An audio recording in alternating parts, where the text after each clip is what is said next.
if you are trying to troubleshoot the EIGRP, like here you can see there are a specific list. Now the major troubleshooting with EIGRP or any routing normally goes in two steps. The first thing we'll try to verify the neighborship. So we'll ensure that the neighbor relationship should be up.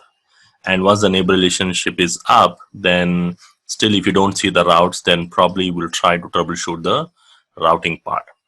So troubleshooting EIGRP neighbors is something what we covered in the previous section.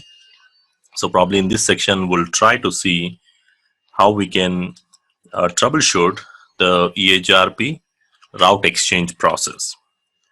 So let's get started here. Now there are various reasons for EIGRP not exchanging the routes. Because normally what happens is once you configure the EIGRP, like in this case, let's say we have configured the EIGRP and the neighborship is up.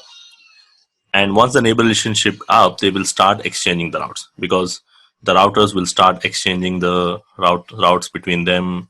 And then it is going to install them in the topology table. And from the topology table, again, it will calculate the best route and install those routes in the routing table. And we can verify that by using show IP route command. So this is something like the basic process. So what if the routes are not installed in the routing table? Due to some reason, like you verified the neighborship is up, but still there is some route exchange missing, or maybe some routes not coming into the EIGRP routing table. So there are various reasons for that, depending upon the type of the configuration you need to go with. It can be any one of this. So we'll try to start with one by one. So we'll start with the basic prerequisite first. Like in this case, the first possible reason can be like the interface might be in a shutdown state. Because here we assume that the neighborship is up, and let's say there is a 30-dot network and this route is not being installed in the routing table. So the users sitting here complains that they are not able to access the remote LAN, let's say 30-dot network. And then you figure out that you went to router 1 and you verified the routing table. Let me just quickly have a configuration here. I do have this pre-configured topology with these 3 routers in my GNS3. So I pre-configured the issues. So the issue, let's say this 30-dot network is not coming into the router 1. So there are 2 things you need to check, whether you have advertised or not. And the next thing is whether the interface is up or not. So prerequisite, again, we ensure that the neighborship is up. So I'm going to router 2 and verify the neighbor relationship. And as per the router 2, you can see here the neighbor relationship is up. I can see 2 neighbors, which automatically confirms that there is no issue with the neighbors. And then I'll try to verify the routing table here on the router 2. And you can see I'm able to see the 10-dot network, which is coming from the router 1, and 30-dot network, which is coming from the router 3. But I don't see this 30-dot subnet.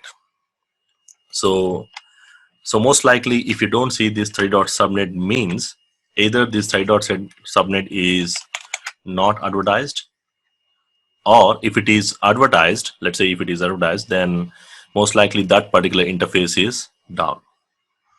So these are the 2 basic things you need to check when you start with routing. So let's go to the router 3 and verify the same. So I'll go to router 3 because even router 2 is also not getting means. Most likely there is an issue on the router 3 itself. So we'll try to confirm whether that particular interface, the 30-dot subnet, is advertised or not. Now you can see it is advertised. So which means there is no issue with the network statements.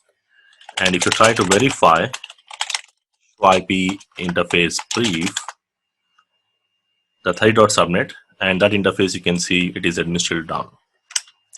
So the problem here is the interface is down. So 2 things you always check with the EIGRP route exchange. So the first thing will ensure that the network configurations are correct. And if the network configurations are correct, we also ensure that the interface is up. So in my case, it's an issue with the interface. So what I'll do is I'll quickly go to the router 3 and we'll say no shutdown command. No shutdown command makes the interface up. So most likely, if this is the only problem, then I should expect the routes coming on the router 2 as well as on the router 1.